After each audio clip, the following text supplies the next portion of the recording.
did you duck? Okay, now you can go.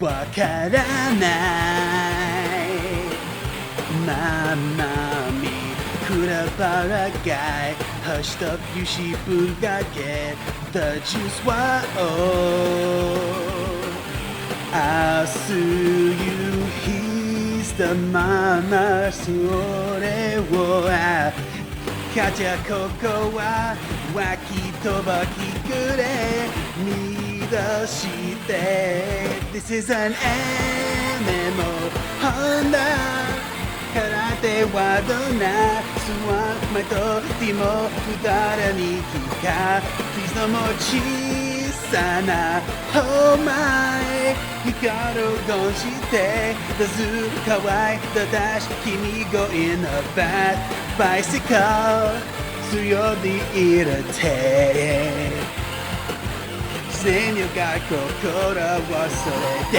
でI wanna always be with you. I give you everything I have.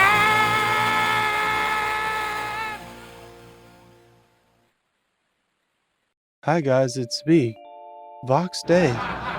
I'm here at the very bottom of the camera to let you know that I'm the Dark Lord of the Internet, and you shouldn't mess with me, or I'll come after you. I'll get you. Welcome to Neckbeard Anime Reviews. Reviews on only the newest anime that's coming out. The hottest seasonal anime that you and your friends see on A. Up on the chopping block today, we've got Sword Art Online. A hot little anime about people who are trapped in a virtual game. I think they call that Isekai. I think that's what the name of that is, that genre. At least that's what my one bunny posting friend calls it, Isekai. I think that's the correct pronunciation. Now I'm gonna go ahead and tell you, Sword Art Online is trash, and you are trash if you like this anime. It's trash, and I don't like it. And it's not swords or art, and it's certainly not online. So I was trying to watch this with my friend, the guy who posts bunnies in the Dick Show Discord all the time. Some of you may know him. And I was just like, oh yeah, that trash anime where that one little kid who looks like Leafy is here with a chin. He like gets trapped in some game or something and he finds a girlfriend and everybody loves him and he's a big hero guy. Really good stuff. And then he just kind of goes silent for a minute and he's like, I actually like that anime. And I told him that he needs to watch a good anime. Okay, you need to watch some good anime and then you'll understand why Sword Art Online is so horrible. You need to watch some good anime like Dragon's Maid, okay? Promise it'll cure your retardation. So this shit starts out with this guy. He's like showing this other guy how to play the game, obviously. He explains the mechanics of the game, which are never really brought up again, at least not in the 6 or 7 episodes that I saw. And then he goes on some kind of little tangent about how in this game, a blade can take you anywhere you want to go. And that makes this game a better experience than anything you could have in real life. So the other guy tries to log out and he can't do it. Then they both try to log out and they find out there's no option to log out of the fucking game. Whoa, awesome game so far, right? Normally you could just press Alt F4. Problem is that they are playing this game through a device called a nerve gear, which completely redirects all their brain signals to this nerve gear thing from their brain,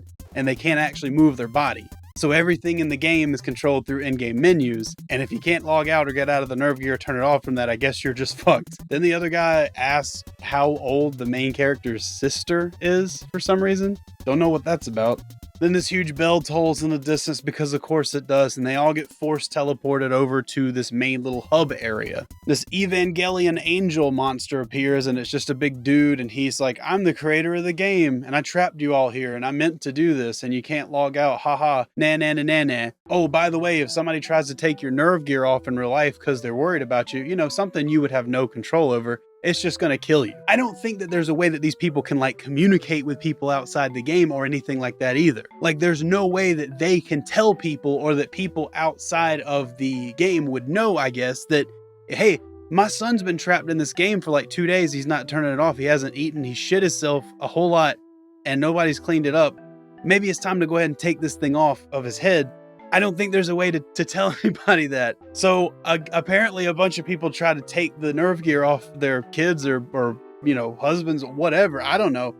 And a bunch of people just fucking die.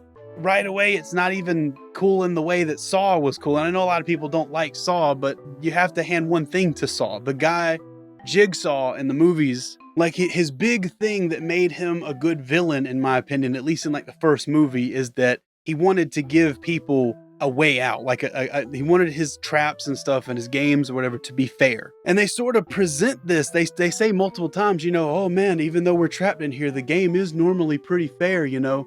If you're good at it, you can win.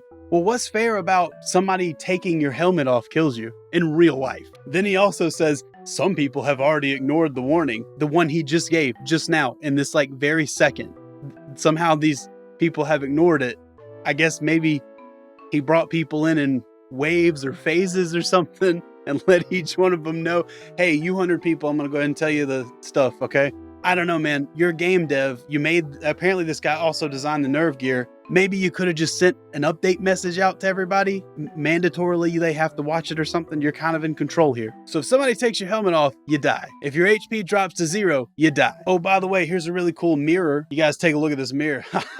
Gotcha. Everybody now looks like their real selves, which, yes, of course, means that most of the girls are going to be ugly dudes. So far, it's got some plot holes and stuff, but that's funny. That one thing's funny, at least. And it seems like a cool concept at the outset. These people get trapped in this game, this skill-based, you kind of, have to move a certain way to do skills and stuff like that. It's a pretty good setup for something like this. And I don't think a lot of stuff was done like this before. Maybe the dot hack stuff. I don't know. I never got deep into that, but it seemed cool when I kind of dipped my toes into it. But then you have stuff like the main character immediately after this guy dissipates like a fart in the wind, comes in and reminds us again, oh man, if my HP drops to 0, I die for real. Give us some credit, anime, okay?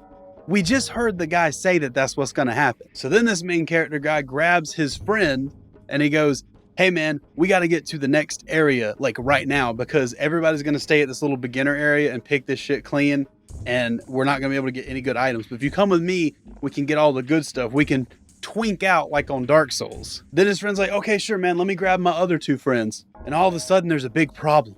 Main character, sad, aloof main character guy who's kind of, oh, shucks, oh man, he's one of those kind of characters. He all of a sudden has some kind of fucking panic attack when the guy mentions his 2 friends and he's like, oh, this guy, he can make it. I don't know about his 2 friends though. What if they don't make it? What if they don't make it? Yeah, so what if they don't fucking make it? You don't know them. Who cares? Maybe I never got far enough in this anime, but they never really explained why the fuck the main character, Kirito, has such a fucking problem with people dying who are in his party. He has no real problem with people dying outside of his party because they're doing it all the time. If he leaves a bunch of low-level people to go after a high-level monster or something like that, even if they're fighting with him in the same fight, it's not a big deal to him. He just, flips his coat and he's just like, yeah, I'm a beta tester, guys. Whoa. I'm cooler than you. And then he goes up the stairs to the next area. But God forbid, if somebody in his party dies, he turns his My Chemical Romance fucking playlist on, he puts his eyeliner on, puts a cigarette in his mouth, and goes finds a fucking street corner that's just in black and white everywhere. He'll never forgive himself. Oh no! And somehow we're supposed to care. And that becomes such a frequent theme in this that it's part of the reason I just couldn't fucking deal with this anime at all. It's so poorly constructed and written in ways that's supposed to make you identify with the character's weird motives and stuff like that. But they never do any of that. They never establish why he feels that way or why any of that's supposed to make sense to you as a viewer. You're just supposed to take it as he just doesn't want anybody in his party to die. He just wants to protect people, which, anywhere but anime would imply that he cares about human life and wants people to survive this game and shit. But there's plenty of times where he just sits around and leaves people to die or fucking just doesn't care or just flat out fucking says like, it's not a big deal. I'm not worried about it. So which is it, anime? You tell me. Does this guy deserve me to fucking identify with him and root for him or whatever? Is he the good guy or is he just some selfish kid? I don't know. And it's not even complex in a way that's entertaining. It's just fucking irritating because it's like you guys didn't fucking think this out and write shit in. Then for some reason, they tell each other, hey, Kirito, I like how you look better than the character that you made. And then he does that weird little happy sad smile that anime boys do. And he goes, yeah, I like you too. Then again, as if we're supposed to be heartbroken with him, right? He starts walking away. He's made his decision. He's gonna go on to the next area and fuck everybody else. And then he turns at the last minute and he's just like, because the guy's not fucking there. What are we supposed to take away from this? That he's leaving that guy behind and he sort of regrets it or something? I don't know. I don't know. And then he runs down an empty road as fast as he can. And then he screams at a wolf. And that's episode 1. Wow! It is not unwatchable up to this point, right? But it is so anime. It is so like cliche, terrible anime writing, terrible characters. Everything about it is just like not made. It's just like they drew the shit and wrote like the bare minimum stuff to make this be something that would sell games and toys. But maybe it'll get better. So episode 2 starts and they let you know right away that a month has passed that we haven't seen any footage of, but still nobody's cleared the first floor. Let me go back for a second. There's like 100 floors they got to clear, and each floor has a big boss fight at the end of the floor or something. Once they clear the 100th floor, apparently somehow everybody gets to leave the game, I guess. I don't know. I don't know if you get to leave when you beat floor 100 and everybody has to eventually do that, or if one person or one party or whatever beats floor 100, everybody gets to leave even if they didn't participate in the fight. I don't know. It's not clear. But the reason nobody's beat the first floor yet is because nobody can find the boss. So is he like a chameleon guy? Can he go invisible? Is his boss thing in like a hidden place? What have these people been doing for a month? Just shitting themselves and being fed by IVs? I don't know. But everybody's sitting at this little meeting in an amphitheater and they're all sort of just joking around. So I guess it's not a big deal. None of these people, they play MMOs. They're not in a hurry to get back to their real lives. But then serious music plays. Suddenly they all know where the first floor boss is and they're going to go get him now. Well, how did you find, what took so far? What took a month? What took a month to find him? By the way, there's beta testers in this fucking game that have already fought and beaten the first like 12 bosses. So that they have no idea where the boss is. So everybody gets in different little parties or fire teams if you play that fucking shitty Destiny 2 game. And Kirito finds himself getting picked last for kickball again. But then there's a mysterious girl and nobody's chosen her for their party yet either. But she is totally instantly 100% on board with partying up with Kirito, though, the main character guy. Then some guy with one of those old like World War II depth charges bumbleball looking shit for a head. He jumps down out of the fucking amphitheater onto the middle of the stage. And he tells everybody that the beta testers are extra gay because they know everything that's going on in the game and how to beat it. And they're just using that to push themselves up to be the most powerful people and take the control of the game, and they're not helping out the people who didn't beta test. Let's imagine this is a real scenario for a second, which is what you're supposed to do with these. That would be fucking really shitty. Imagine you're trapped in some video game, you can't leave the game until you beat it, and there's people who know how to get past like the first, little bit of the game, and they're not telling anybody how to do any of that. Imagine they're just keeping that information to themselves and telling everybody else that they can just fucking suck a fat nut. Oh, but then this black guy shows up and tells that honky to sit his ass down, boy, and read your fucking guidebook. And guess who wrote the guidebook? Beta testers. And if he read the guidebook, maybe him and his stupid ass friends wouldn't be dying so damn much. Then the guy reads from the guidebook and he tells them all about the boss's attack pattern. Then everybody goes, wow, wait, really? Oh, wow. That's what it's like? The boss is gonna be like that? Oh! They do that fucking anime thing where they're all like, I'm sorry, did nobody in this game know these guidebooks existed except for this black guy? I mean, the people who wrote them were beta testers and they wrote them not to share with themselves, obviously. They put this shit out so that people could use it. I'm sure somebody else knew about it. The black guy apparently wasn't a beta tester, or maybe he was. I don't know. I don't think that he was. Why would he have the guidebook?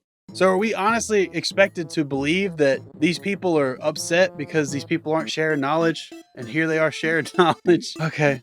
What is this for? Why is this Does this come up later? Why is this like even in this anime? And then we get to hear some annoying anime girl eating sounds. You know that sound they always make when they bite something and they go, hump, hump, hump. What is that? Have you ever heard anybody besides somebody who's trying to sound like a fucking anime eat like that? No, you haven't. I'll answer that for you. You haven't. It's just no matter how cool or tough they make a woman in anime, right? Like, they've made some fucking really cool female characters in anime and shit like that. I can't think of any offhand. But they exist. And if you ever see one of those girls eating,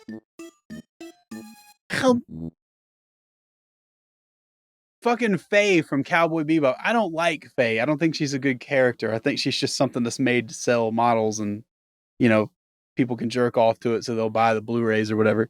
But I'm sure if you saw Faye in any anime other than Cowboy Bebop and she ate anything at all, she would go, hump. So I guess in Japan, they think all women eat like squirrels. I don't know. It's stupid. Stop doing it, Japan. Please. Also, I guess the guy who was trapping everybody in this game, who made the game, he was nice enough to give them like items that change the flavor of food and stuff. It's kind of an interesting little tidbit there that says a lot about the guy who made the game. He planned to trap people in this game, but he made like food items to give them the comfort of being able to taste like good food and stuff like that, and not just the items give you buffs or whatever. It's almost like he was doing like a Joey Salads, Ethan Bradbury type social experiment or something, where he wanted to trap these people in this life or death game, but he didn't want the people to go crazy from like minor shit. He wanted to see if they could live comfortably in this environment for extended periods of time and see if they could actually beat it. But as far as I can tell, they never really explore any of that again. Kirito lets us know again that he's not down with party members of his dying. So you better not die if you're in my party, okay, kid? Because it'll somehow be all his fault. Then they face the boss, fucking finally. Boy, he is a fat one. Oh, look at that gunt. Oh, and guess what, guys? If you're surprised by this, let me know in the comments below. The girl who paired up with the main character is actually really good at the game. She's really super good at the game. So just like it says in this guidebook that the beta testers wrote, when the boss gets down to his last little bit of health, he swaps weapons and attack patterns. But some goober who decides ain't no bitch in his blood fucking runs straight up to the boss while he's doing this shit alone, unsupported, and fucking gets annihilated by this thing. Kirito tells him to get back, but he doesn't do that. And then he gets got, of course, and Kirito runs over to him and he's like, oh, dude, take this fucking Sprite Cranberry, take this fucking health potion. You're gonna live, you could totally make it. And the guy just pushes it out of his hand and he's like, no, don't heal me. Don't do it. And he says, oh, Kirito, I guess you were a beta tester, huh? And we get a sad little monologue from sad little main character anime boy with black hair because he's so sad. So the guy in his last moments reveals that he was also a beta tester because he knew about the final hit bonus being some kind of pretty cool item or weapon or something. Though he doesn't talk about why the fuck he wouldn't let Kirito heal him. And he's okay with just dying in real life from this. Let's think about the possible reasons, okay? Why? 16 reasons why. He didn't fucking cause damage to anybody else when this happened. In fact, I think time stopped when he got hit because the boss is not moving around or doing anything during this little dialogue between them two. He didn't actually get the item, and he sounds remorseful for trying to get it. If he would have gotten the item, who fucking cares? They still beat the boss. They still got to the next floor. What is the reason? Why is he so down on himself because he got clobbered by the big lizard man? And there's a guy who's sitting there right there like, hey, I have a thing right here. It can heal you. You can just live and not just die in real life. Like, come on, just drink it, you fucking idiot. And the guy's just like, no way, bro. I'm too gay for this life. Why? I want to know why. I want to know why this guy wanted to die. Give me one fucking good reason why this character would have the motivation to fucking turn a health potion away and just die. Why? No one else is doing that in this world. Terrible writing. Fucking terrible writing. Thank you very much for wasting my time with this character. You could have just let him fucking die. Nothing was revealed through this other than something that will be revealed later, and it could have been way more impactful if it was just revealed later, which is the last hit bonus on the boss, which Kirito gets it, but he's not even trying to get it. He just happens to get the last hit on the boss and get the fucking bonus, which is just some fucking coat or something. It's like higher level than some other shit, whatever. It doesn't even fucking matter. Then Knothead from Dick Tracy again comes up and he's like, "Whoa, Kirito, what the fuck, bruh? Why did you let that guy die? Why?" Did you even see what happened? How is it that this guy or anybody saw that guy go down and was doing anything other than looking at like what they were? The boss wasn't doing shit during the time they were talking because they were just sitting there talking right in front of him. Who could possibly even allege that he didn't try to hand him a health potion? It's all this stupid writing where it's like the main character, like everything revolves around this character, right? Not the world, not the setting, not the story, this one character. That's what the whole fucking anime, the whole manga, whatever, that's what it's all about, is this character. And they want you to see this character in such a way that everything does revolve around him. If something bad happens, everyone blames him for it, even if it's totally not his fault. If something good happens, he's a hero. If there's some cute girl who happens to be super good at the game, she always happens to pair up with this guy at some point. It's terrible. It's awful. And then somehow, all these other people that fought the monster with them join in and they go, yeah, Kirito, why? Why did you let him die? Why? You must be a beta tester. You're a beta tester, Kirito. Oh my God. And I remember in the English dub of this, they said, you're a beta tester and a cheater. You're a beater. A beater, that's what you are. I think Funimation did the English dub of this. So thanks for that, retardation. Thank God the original Japanese version of this I don't think I saw that anywhere in that. And it's, even though the anime's terrible, that made it 100% better not to hear anybody being called a beater. That's what I'm going to start calling people in real life when they are just beating their meat. I'm going to start calling them beaters. You're a beater. So what does super duper sappy, sobby, sad boy Kirito do, huh? What does he do about it? Does he, A, try to calmly explain, hey, he was down, I tried to give him a health potion and he didn't take it. I don't know why, because the writers couldn't come up with a better reason for him to die here, I guess. B, does he run away and become an outlaw? Or C, does he stand up and tell everybody that they can put his fucking nuts in their mouth? Guess what? If you went with C, somehow you were absolutely correct. He does a complete 180 on his entire personality. This is what I was talking about before. Remember what I was talking about before? People die and it's not in his part, he doesn't care. He tells everybody to suck his fucking dick and he puts this little black coat on that he wears in all the trailers and promo stuff for the show. Then the girl who's somehow good at the game asks Kirito, hey, how did you know my name? How did you know my name in this? And Kirito's just like, it's above your fucking health bar, idiot. Like, didn't you see mine? Then she just giggles and is like, boy, I'm such a little silly Sally. And that's episode 2. Now you might think it's bad already, but I assure you things are about to get way worse.